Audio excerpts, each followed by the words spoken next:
BNP নেতা ইলিয়াস আলী ও চৌধুরী আলম সহ সারা দেশের ২৪২৯ জনকে গুম ও ক্রসফায়ারের ঘটনায় আন্তর্জাতিক অপরাধ ট্রাইব্যুনালে প্রথমবারের মতো অভিযোগ দাখিল করেছে বিএনপি। এতে সাবেক প্রধানমন্ত্রী শেখ হাসিনা সহ সংশ্লিষ্ট আইনশৃঙ্খলা বাহিনীর সদস্যদের অভিযুক্ত করা হয়েছে। গুম সেলের সমন্বয়ক মোহাম্মদ সালাউদ্দিন খান বলেছেন, ভুক্তভোগীদের ন্যায় বিচার নিশ্চিত করতেই এই অভিযোগ দায়ের হল। মাজহারুল হক মান্নার রিপোর্ট।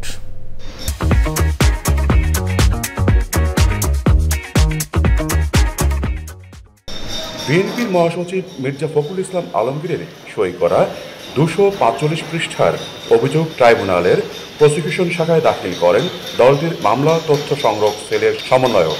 ২০০৮ সাল থেকে ২০২৪ সালের ৫ই আগস্ট পর্যন্ত বিএনপির ২,২৭৬ জন নেতাকর্মীর ক্রসফায়ার এবং ১৫৩ জনকে গুমের ঘটনা উল্লেখ করা হয়েছে। ২২৭৬ জনকে আওয়ামী লীগের সন্ত্রাসীরা এবং কিছু আইন শৃঙ্খলা বাহিনীর সদস্যরা ক্রসফায়ারের নামে হত্যা করেছে।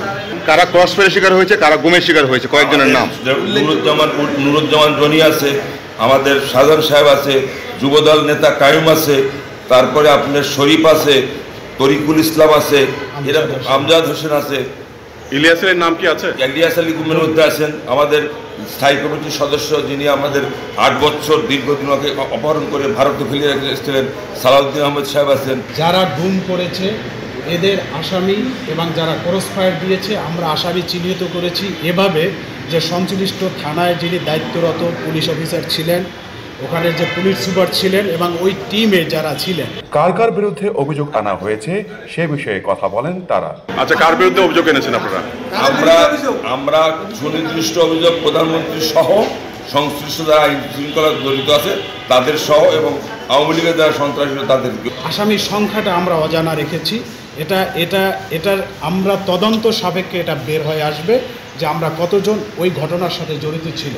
অভিযোগ গ্রহণ করে আইন অনুযায়ী পদক্ষেপ নেবেন বলে জানান প্রসিকিউটর গাজী এম.এইচ. তামিম।